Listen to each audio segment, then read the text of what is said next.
KPIT technology का stock कल भी 2% डाउन था और आज भी वो 4 to 5% डाउन है। रीज़न क्या है?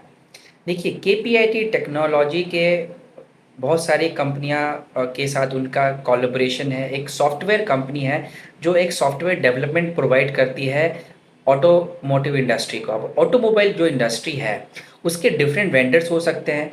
तो ये था कि केपीआईटी जो है उनका जो क्लाइंट है होंडा। होंडा ने अभी एक जापानीज आईटी कंपनी के साथ टाइप किया जो है SCSK।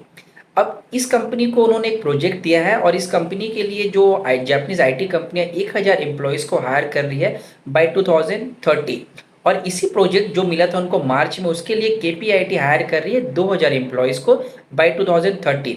सो आप मुझे बताइए कि आप एक कंपनी अगर रन करते हैं तो आपके पास डिफरेंट वेंडर्स हो सकते हैं। तो होंडा जैसी कंपनी के पास डिफरेंट वेंडर्स होना और मार्केट उसको नेगेटिव ले रही, मुझे तो ये समझ में नहीं आता है। और जो ऑटोमोबाइल इंडस्ट्री है इंडिया में वो बहुत बड़ी है। वो $100 बिलियन की इंडस्ट्री है और वो जो एक्सपेक्टेड है बाय 2027 तक वो $160 बिलियन की इंडस्ट्री होगी with a CAGR growth of 8.1%। और अभी भी ये बहुत ही उनके सामने में जो इतनी बड़ी इंडस्ट्री और केपीआईटी आप देखेंगे मार्केट कैपिटल, तो बहुत मुझे लगता है कि अभी भी बहुत सारी स्टीम बाकी है और कंपनी का बिजनेस मॉडल बहुत ही अच्छा है, मैनेजमेंट काफ़ी अच्छी है, कंपनी ने काफ़ी अच्छा ग्रोथ और अर्निंग्स भी दिखाया है। तो ग्रोथ और अर्निंग्स की बात करेंगे, लेकिन सबसे पहले ये बात करेंगे कि क्या क्या फैक्टर्स हो सकते हैं जो इंडिया में ऑटोमोबाइल इंडस्ट्री को ड्राइव करेगा। सबसे पहले जो इंपॉर्टेंट है, इंडिया एक ऐसी कंट्री है जहां पर पॉपुलेशन 65% पॉपुलेशन यंग है। अब पॉपुलेशन यंग होती है तो क्या होता है, पॉपुलेशन यंग होती है और वो पॉपुलेशन एडुकेटेड है। Young population, educated population, young population होगी तो ज़्यादा नंबर ऑफ ईयर्स तक काम करेंगे और एडुकेटेड आप रहते हैं तो आपको अच्छी जॉब मिलती है। अब अच्छी जॉब मिलती है तो आप एक अच्छे कंज्यूमर भी बनते हैं। सेकेंड है लो कॉस्ट प्रोडक्शंस। थर्ड है आप देखेंगे चीप एम्प्लॉयज़, चीप लेबर मिलते हैं, लो कॉस्ट आपको रॉ मटेरियल मिल जाते हैं और वीक करेंसी। तो ये सब फैक्टर्स होंगे जो 100 से 160 बिलियन को ड्राइव करेगा। जो ऑटोमोबाइल इंडस्ट्री, इंडिया की ऑटोमोबाइल इंडस्ट्री बहुत बड़ी है। तो अब कुछ इसके मैट्रिक्स को देखते हैं। मैट्रिक्स क्या है, देखिए आप एबिटा जो देखेंगे, आप एबिटा देखेंगे अगर 2020 में, तो रेवेन्यू जो था, सॉरी रेवेन्यू अगर आप देखेंगे तो 2020 में जो रेवेन्यू था वो 3300 था और आज वो 328 है। क्योंकि आप देखेंगे बीच में 2 साल तक कोविड के वजह से सारी इंडस्ट्रियां बंद थी।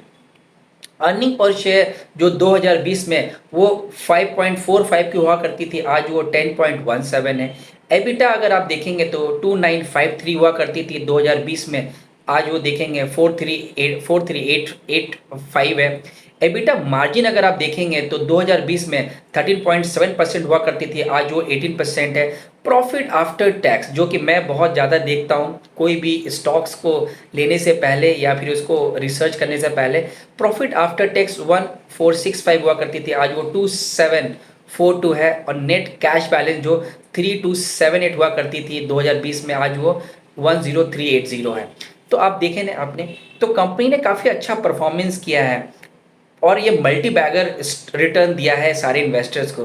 तो केपीआईटी जब सारी एक एक बोलते हैं ना, वॉरेन बफेट ने बोला है कि जब सब लोग ग्रीडी हो तो आपको कॉशियस होना है और जब सब लोग कॉशियस हो तो आपको ग्रीडी होना है।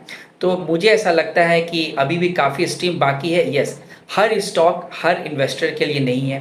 पहले आप ये खुद जानिए कि आप क्या हैं। आप एक मॉडरेट इन्वेस्टर हैं कि आप एक अग्रेसिव इन्वेस्टर हैं कि आप एक कंजर्वेटिव इन्वेस्टर है। अगर आप कंजर्वेटिव इन्वेस्टर हैं तो ये स्टॉक आपके लिए नहीं है। कोई डायरेक्ट और इनडायरेक्ट एडवाइस नहीं है। कोई भी स्टॉक या कोई भी डिसीजन लेने से पहले अपने आप फाइनेंशियल एडवाइज़र से कंसल्ट कीजिए और उसके बाद ही आप कोई डिसीजन लीजिए। मैं सिर्फ वीडियो एजुकेशनल पर्पज़ के लिए बनाता हूँ। सेकंड ये है कि आप अगर कंजर्वेटिव हैं तो आप जानिए कंजर्वेटिव भी ये स्टॉक को ले सकते हैं और जो अग्रेसिव है तो उनके लिए तो सारे स्टॉक्स होते हैं। तो पहले ये डिसाइड करिए कि आपकी रिस्क एपिटाइट क्या है, उसके हिसाब से आप स्टॉक लीजिए। आशा करता हूँ छोटी सी वीडियो आपको अच्छी लगी होगी। अच्छी लगी तो आप चैनल को सब्सक्राइब कीजिए। मिलते हैं नेक्स्ट वीडियो में। Thank you.